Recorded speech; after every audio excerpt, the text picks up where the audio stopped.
Assalamualaikum warahmatullahi wabarakatuh. Alhamdulillah, kita masih diberikan Allah Subhanahu wa taala kesempatan agar bisa berjumpa lagi di pertemuan kali ini. Pada pertemuan kali ini, kami dari kelompok 9 akan menjelaskan terkait event management. Sesungguhnya pada kesempatan kali ini kita seharusnya melaksanakan belajar event atau praktek sesuai yang tercantum di RPS. Namun, karena melihat situasi dan kondisi yang masih belum memungkinkan, maka pembelajaran tetap dilakukan secara online. Dan harapannya sedikit penjelasan dari kelompok kami, kelompok 9, bisa memberikan insight kepada teman-teman sekalian terhadap apa saja yang perlu di-manage ketika suatu event tersebut berlangsung. Baik ketika sebelum, ketika event tersebut berlangsung, bahkan sesudahnya. Pada pembahasan kali ini agar terfokus akan kami bahas menjadi empat bagian. Yang pertama yaitu perencanaan konsep dan persiapan acara. Lalu yang kedua yaitu macam-macam event management. Lalu yang ketiga yaitu pencarian dana. Dan yang terakhir pengawasan saat acara berlangsung. Baik, langsung saja. Saya Ali Satya Mardika, nomor induk mahasiswa 18220098 akan membawakan pembahasan pertama, yaitu tentang perencanaan konsep dan persiapan acara. Baik, kita akan masuk ke dalam pembahasan yang pertama, yaitu pengertian event management. Event management adalah bagian dari ilmu manajemen yang membuat dan mengembangkan sebuah kegiatan dengan tujuan untuk mengumpulkan orang-orang di suatu tempat, melakukan serangkaian aktivitas yang teratur untuk memperoleh suatu informasi dan atau menyaksikan suatu kejadian. Sebagian orang menyebut event management adalah bagian dari manajemen proyek, namun terlepas dari hal itu, dengan melihat kegiatannya yang melibatkan banyak orang dan dilihat dari sisi perusahaan, maka event termasuk dalam kajian komunikasi pemasaran seperti halnya periklanan dan promosi. Manajemen event perlu dipelajari karena kegiatannya yang dipengaruhi oleh komunikasi, yaitu strategi visual dan pesan, komunikasi antar individu, seleksi dan penempatan media, publisitas dan promosi, serta beberapa kegiatan lainnya. Baik, selanjutnya kita akan masuk ke perencanaan konsep event dan persiapan acara. Yang pertama yaitu cari referensi sebanyak-banyaknya. Pertama-tama yang perlu Anda lakukan dalam membuat konsep acara yang menarik adalah dengan cara mencari referensi acara lain sebanyak-banyaknya, terutama yang sesuai dengan event yang akan kita buat. Ini berguna untuk memancing ide kreatif Anda sendiri, karena dengan melihat berbagai referensi acara, bisa jadi kita akan terpikirkan suatu ide baru ataupun hasil percampuran dari ide-ide sebelumnya tersebut. Untuk yang kedua, yaitu pelajari studi kasus dari acara yang pernah ada. Tidak hanya melihat referensi dari luarnya saja, kita juga harus membedah setiap acara yang kita ambil sebagai contoh dan mencoba mengupas apa saja yang dibutuhkan guna acara tersebut berjalan dengan baik. Dengan begitu, kita jadi lebih memahami apakah acara yang serupa bisa kita lakukan atau tidak, dan kalau tidak mungkin dilakukan. Untuk yang kedua, yaitu pelajari studi kasus dari acara yang pernah ada. Tidak hanya melihat referensi dari luarnya saja, kita juga harus membedah setiap acara yang kita ambil sebagai contoh dan mencoba mengupas apa saja yang dibutuhkan guna acara tersebut berjalan dengan baik. Dengan begitu, kita jadi lebih memahami apakah acara yang serupa bisa kita lakukan atau tidak, dan kalau tidak mungkin dilakukan, apa kira-kira alternatif yang bisa kita coba. Pahami juga siapa saja yang mensponsori acara tersebut, dari industri apa, siapa target pengunjungnya, berapa harga tiket masuknya, di mana lokasinya, apa kendala-kendala yang mereka hadapi, dan lain sebagainya. Untuk yang ketiga adalah menyusun konsep awal.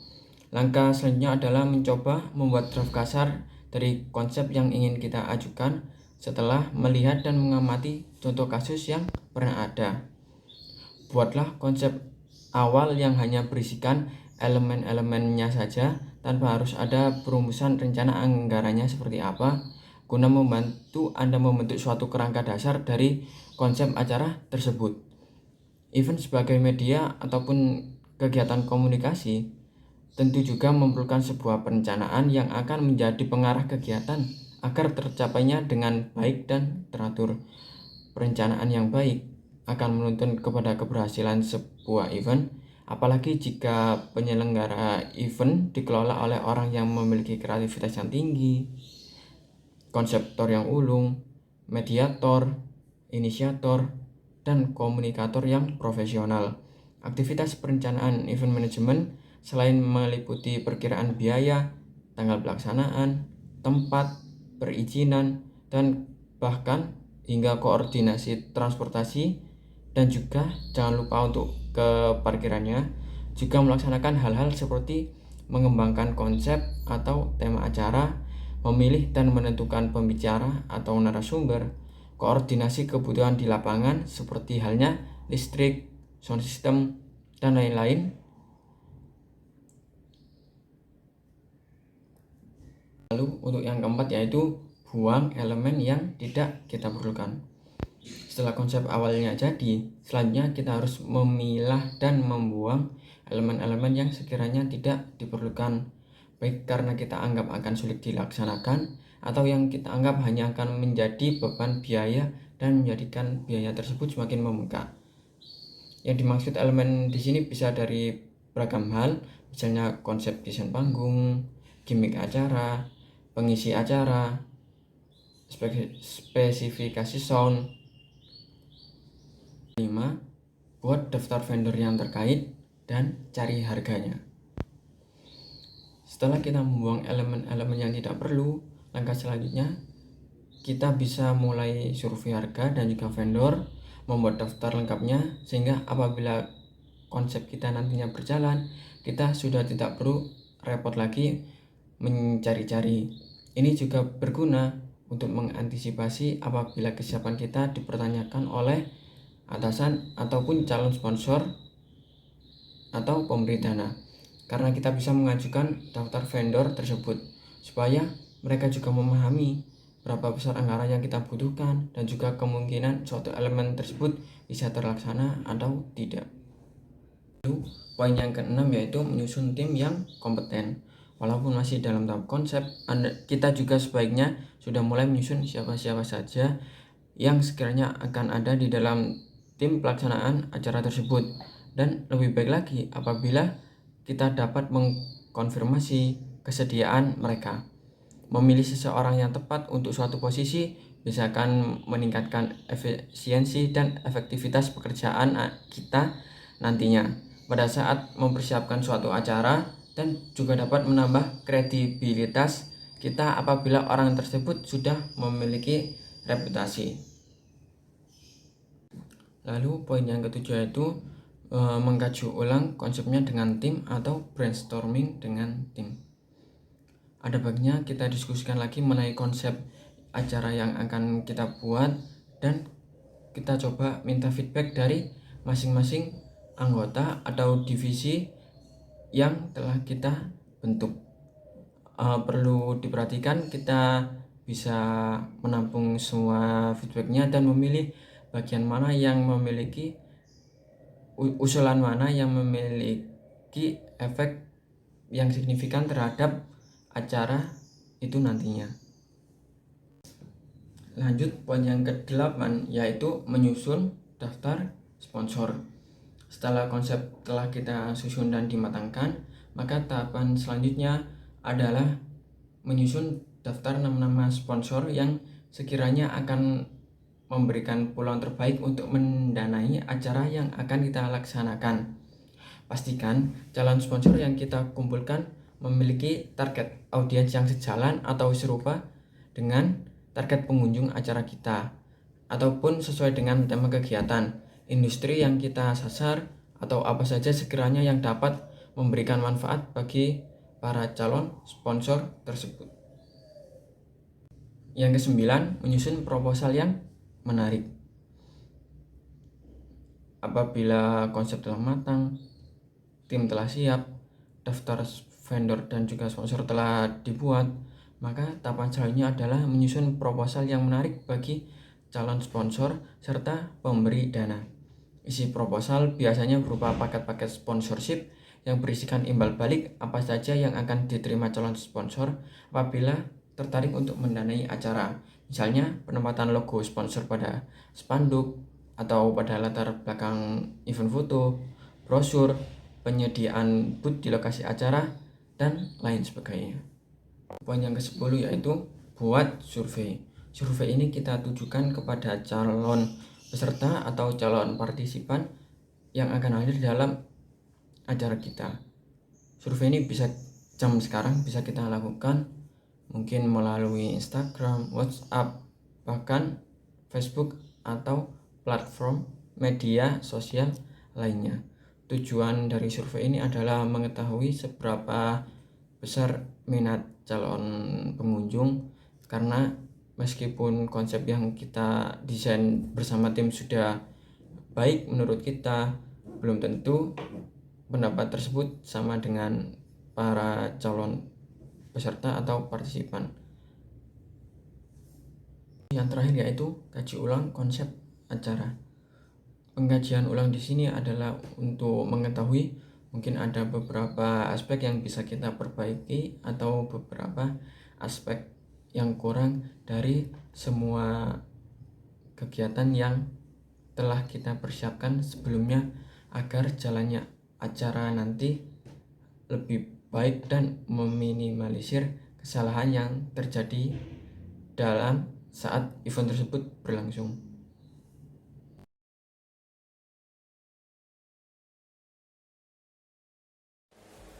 Baik, Assalamualaikum warahmatullahi wabarakatuh. Nama saya Salsabila Mutiara Rimba.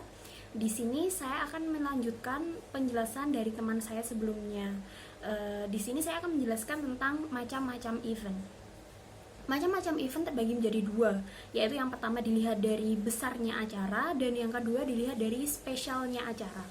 Dilihat dari besarnya acara terbagi menjadi beberapa event. Yang pertama adalah mega event. Mega event adalah event yang sangat besar, memberikan dampak ekonomi yang besar pada masyarakat sekitar atau bahkan negara penyelenggaraan dan diinformasikan serta dilipat melalui tayangan berbagai media. Contoh mega event antara lain Olimpiade, Piala Dunia, SEA Games, dan lain sebagainya. Selanjutnya, hallmark event. Event ini identik dengan karakter atau etos dari suatu wilayah, kota, atau daerah di suatu tempat. Hallmark event mampu meningkatkan pendapatan masyarakat selama kegiatan berlangsung, karena event ini sangat menarik pengunjung untuk hadir. Beberapa kota di Indonesia saat ini mulai mengembangkan event-event yang berkembang di kotanya untuk diangkat menjadi hallmark event, dengan tujuan utama peningkatan ekonomi di kotanya. Perkembangan yang mengarah ke hallmark event menjadi pertimbangan pemerintah daerah untuk terus ikut mengembangkan event di daerahnya. Selanjutnya, major event. Contoh dari major event adalah Australian Open, US Open, Indonesian Open, dan lain sebagainya. Alasan penting mengapa event ini dikategorikan sebagai major event adalah yang pertama, event yang ditampilkan meliputi kompetisi antar tim atau perorangan yang diikuti oleh peserta dari berbagai negara. Alasan kedua, event tersebut harus menarik banyak pengunjung untuk menghadirinya, baik secara nasional ataupun internasional. Selanjutnya yang ketiga, adanya media yang meliput event tersebut dan dapat dinikmati oleh masyarakat di seluruh dunia. Alasan keempat, merupakan event keolahragaan internasional yang telah terjadwal di sepanjang tahunnya. Nah, itu tadi event-event dilihat dari besarnya acara. Selanjutnya, saya akan menjelaskan tentang berdasarkan spesialnya event.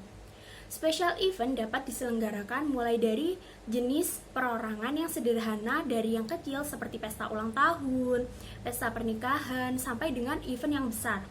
Special event juga dapat diselenggarakan dengan kompleksitas yang lebih luas secara internasional, seperti Olympic Games.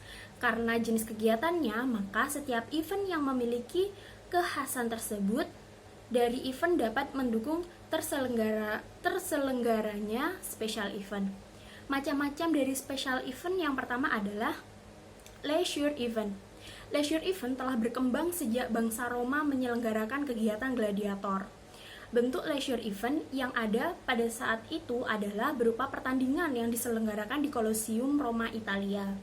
Pada saat ini, leisure event yang berkembang banyak berdasarkan pada kegiatan keolahragaan. Kegiatan yang sama memiliki unsur pertandingan di dalamnya dan mendatangkan banyak pengunjung pada event tersebut.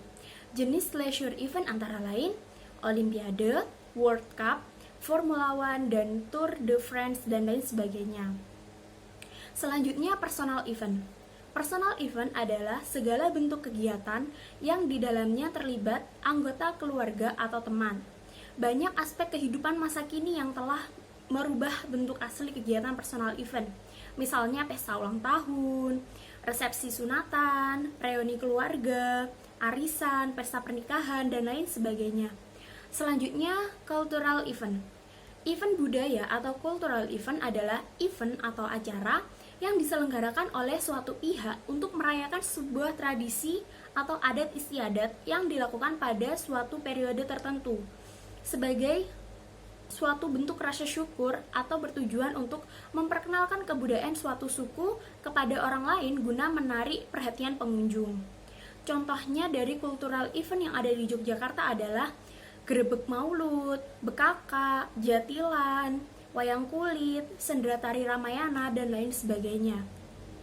Boudin membagi event budaya menjadi 7 karakter, yaitu yang pertama, High Profile General Celebration of the Art, merupakan event yang telah tersusun dalam agenda yang jelas, memiliki tujuan dengan pencapaian standar yang tinggi, menarik minat media untuk meliput dan menayangkan secara luas, serta mampu menghasilkan pendapatan yang tinggi. Selanjutnya adalah festival, untuk memperingati tempat-tempat tertentu mulai dari daerah kecil sampai kota besar. Festival diselenggarakan untuk tujuan mengumpulkan orang dari daerah yang bersangkutan untuk turut serta mengambil bagian dalam festival tersebut. Selanjutnya, art from festival, fokus pada bentuk seni tertentu. Festival ini menampilkan hasil seni kepada pengunjung dan pada saat yang sama dapat dilakukan diskusi atau latihan singkat tentang seni tersebut. Selanjutnya, celebration of work by a community of interest, merupakan festival yang diselenggarakan oleh orang-orang dengan ketertarikan khusus, misalnya penyelenggara oleh kelompok wanita, anak muda, atau orang yang memiliki disabilitas. Biasanya kegiatan semacam ini diselenggarakan juga dalam bentuk workshop. Selanjutnya, kalender merupakan perayaan yang bersifat religi dan kebudayaan, biasanya diselenggarakan berdasarkan tanggal atau waktu tertentu dari suatu kepercayaan tertentu. Selanjutnya, festival seni amatir merupakan festival yang diselenggarakan oleh event organizer yang masih relatif kecil, tapi mampu menarik pengunjung dalam jumlah yang besar. Hal ini tentunya baik karena akan terjadi kompetisi untuk selalu menyelenggarakan event yang baik. Dan yang terakhir, komersial musik festival merupakan jenis event yang sering diselenggarakan karena sangat populer dan mampu menarik minat pengunjung. Banyak event seperti ini diselenggarakan dengan format dan model yang hampir sama, tetapi karena bintang tamu selalu berbeda dan pengunjung memiliki ketertarikan khusus, maka jenis festival ini selalu dikunjungi oleh banyak orang. Selanjutnya adalah organizational event. Organizational event atau event bisnis sering dilakukan oleh perusahaan atau instansi. Ciri dari event ini adalah adanya peningkatan pendapatan pada perusahaan atau daerah. Selanjutnya, jenis event bisnis ini terbagi menjadi 4, yaitu meeting, incentive, conference, dan exhibition. Yang pertama adalah meeting. Meeting adalah pertemuan atau rapat, merupakan kegiatan rutin perusahaan. Namun dengan adanya perusahaan tingkat korporasi, kebutuhan meeting akan lebih beragam sehingga kegiatannya perlu mendapat perhatian yang lebih baik dari seorang meeting planner atau orang yang melakukan perencanaan untuk penyelenggaraan rapat perusahaan. Yang kedua, insentif atau perjalanan insentif Unsur yang terdapat dalam perjalanan insentif adalah bisnis dan wisata. Pada perjalanan insentif, kegiatan bisnis dan pariwisata dilakukan secara bersama untuk mencapai tujuan perusahaan.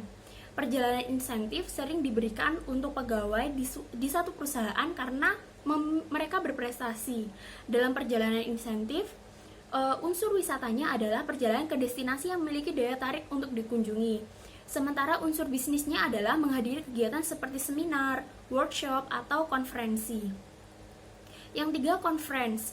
Conference atau konferensi adalah merupakan bisnis yang mempertemukan orang secara langsung dalam jumlah yang besar untuk berdiskusi mengenai suatu masalah, kasus, negosiasi, membangun hubungan dan jaringan bisnis, meningkatkan performa baik individu atau perusahaan.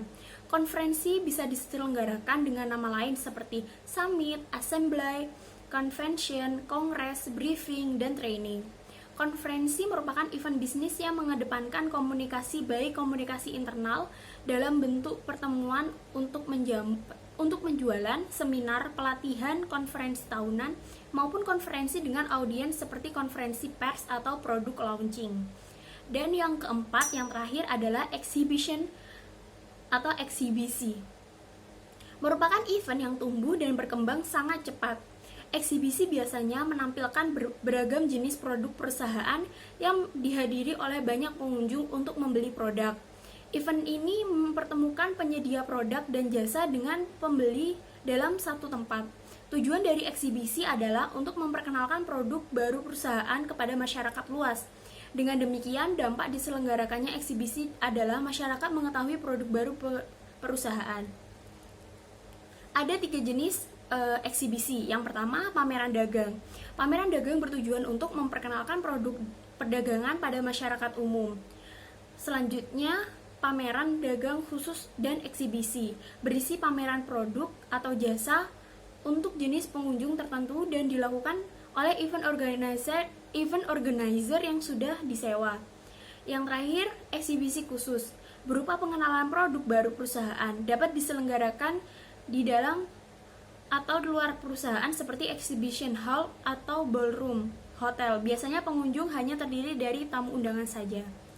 Nah, selanjutnya saya akan menjelaskan bagaimana cara mendapatkan sponsor untuk event. Setelah konsep selesai disusun, tentunya harus mulai bergerak mencari sponsor atau pemberi dana untuk acara yang ingin dibuat tersebut. Dan biasanya dibilang ini merupakan tahapan yang paling sering menemui kendala. Mulai dari membuat janji temu dengan perwakilan dari calon sponsor yang sulit, lalu banyak juga sponsor yang tidak tertarik untuk memberikan dana tetapi hanya ingin menyumbangkan produk mereka dengan imbalan setara dengan produk pemberi dana, hingga lamanya waktu yang dibutuhkan untuk pencairan dana tersebut. Karenanya, saya akan memberikan beberapa tips yang bisa dicoba untuk mendapatkan sponsor, sehingga diharapkan akan mempermudah pada saat memasuki tahapan yang satu ini dan acara akan berjalan dengan lancar. Beberapa tips tersebut antara lain adalah yang pertama, pastikan sponsor memiliki target pelanggan yang sama dengan target pengunjung atau partisipan dari acara kita. Yang kedua, buat deadline untuk mencari sponsor dan jangan terlalu mepet dengan hari H dari acara tersebut. Yang ketiga, tentukan target berapa minimal dana yang harus didapatkan dari sponsor. Selanjutnya, bersikap profesional pada saat berkomunikasi dengan calon sponsor. Selanjutnya, rancang proposal semenarik mungkin, baik dari segi desain maupun segi paket sponsorship yang ditawarkan. Selanjutnya, tetap semangat dan jangan mudah putus asa, karena sangat lumrah untuk sponsor tidak merespon atau menolak proposal kita, sehingga kita sebaiknya segera beralih ke calon sponsor selanjutnya. Apabila sponsor mengajukan barter produk, jangan langsung ditolak, karena bisa jadi kita menggunakan produk mereka untuk menambah nilai acara kita. Sekian penjelasan dari saya, akan dilanjutkan oleh teman saya selanjutnya. Wassalamualaikum warahmatullahi wabarakatuh.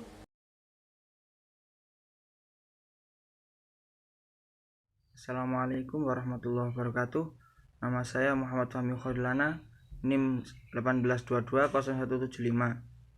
Baik, saya akan melanjutkan penjelasan tentang event management, yaitu bagian pada pengawasan saat acara berlangsung. pengawasan pada saat acara berlangsung sangat penting keberadaannya pada suatu event atau suatu acara, karena kita dapat mengetahui kekurangan atau kelebihan suatu anggota atau staf atau kinerja seseorang, dan sangat berpengaruh pada keberhasilan suatu event atau acara. Baik, sebelumnya saya akan membacakan apakah itu pengawasan. Menurut Robert J. Mogler, mengemukakan suatu usaha sistematik untuk menetapkan standar pelaksanaan dengan tujuan-tujuan perencanaan, merancang sistem-sistem informasi umpan balik, membandingkan kegiatan nyata dengan standar yang telah ditetapkan sebelumnya, menentukan dan mengukur penyimpangan-penyimpangan, serta mengambil tindakan koreksi yang diperlukan untuk menjamin bahwa semua sumber daya digunakan secara efektif dan efisien dalam pencapaian tujuan-tujuan. Jadi kita dapat membandingkan tadi apa yang telah kita rencanakan pada proses sebelumnya, itu proses perencanaan, dengan waktu pelaksanaan. Jadi sudah sesuai apa belum, sudah sesuai dengan apa yang direncanakan apa belum. Yang selanjutnya yaitu dapat mengetahui penyimpangan-penyimpangan. Jadi kita bisa mengetahui anggota mana yang kinerjanya menyimpang atau tidak sesuai dengan perencanaan, maka kita bisa segera menegurnya atau memperbaikinya agar sumber daya dapat digunakan secara efektif dan efisien. Kemudian manfaat pengawasan. Yang pertama yaitu dapat mengetahui sejauh mana program telah dilaksanakan. Yang kedua, dapat mengetahui adanya penyimpangan. Yang ketiga, dapat mengetahui apakah waktu dan sumber daya mencukupi. Jadi dalam waktu pengawasan kita dapat mengetahui berapakah sesi dalam acara tersebut, berapakah orang dapat yang hadir dalam acara tersebut. Jadi kita bisa mempersiapkan atau waktu pelaksanaan acara A dimulai jam berapa sampai jam berapa, dan seterusnya. Yang keempat, dapat mengetahui sebab-sebab terjadinya penyimpangan. Jadi jika terjadi adanya penyimpangan, maka kita dapat menelusuri atau mencari kesalahan-kesalahan tentang penyimpangan tersebut agar kita dapat segera bisa memperbaikinya. Yang kelima yaitu dapat mengetahui staf yang perlu diberikan penghargaan atau promosi. Jadi kita juga bisa melihat staf atau anggota yang kinerjanya yang bagus atau tidak dalam sebuah acara tersebut. Jadi yang dapat memberikan contoh orang lain. Jadi kita bisa memberikan promosi atau penghargaan atau berupa bonus lah. Kemudian pada waktu pengawasan, suatu aktivitas yang tidak dapat ditinggalkan yaitu controlling atau pengendalian. Proses controlling meliputi 1. Menentukan standar yang akan digunakan sebagai dasar pengendalian. Standar yang digunakan sebagai dasar pengendalian yaitu perencanaan awal pada waktu membuat konsep tersebut. Yang kedua, mengukur pelaksanaan atau hasil yang sudah dicapai dengan melaksanakan evaluasi terhadap kinerja serta kompetensi SDM yang dimiliki. Jadi kita bisa mengira-ngira yang jika acaranya ditentukan berapa orang, kita berarti memerlukan SDM berapa orang untuk bisa melayani sekian undangan. Yang ketiga, membandingkan pelaksanaan atau hasil dengan standar. Jadi kita mengevaluasi, melihat apakah sesuai atau tidak dengan pelaksanaan dengan perencanaan awal. Yang keempat, kembali membandingkan hasil pelaksanaan kegiatan dengan tujuan awal atau rencana kegiatan tersebut dilaksanakan dan mengukur capaian keberhasilan. Yang kelima, melakukan tindakan perbaikan. Jadi jika kita menemukan suatu kesalahan atau kekurangan atau suatu kegiatan atau kinerja yang tidak sesuai dengan perencanaan awal, maka kita harus segera memperbaikinya. Yang keenam, jika ada kesalahan atau penyimpangan, segera melakukan perbaikan. Yang ketujuh, meninjau dan menganalisis ulang rencana. Jadi kita harus jeli dan menganalisis ulang. Jadi melihat-lihat apakah benar atau tidak rencana kita yang kita buat sebelumnya. Yang ke-8, kembali membuat rencana baru jika terjadi penyimpangan. Namun jika hasilnya sesuai dengan tujuan program, maka perlu dibuatkan rencana lanjutan untuk melanjutkan program yang berhasil tersebut, sehingga tujuan organisasi semakin dekat untuk dicapai. Jadi jika ada suatu penyimpangan atau kekurangan, maka kita harus segera memperbaiki.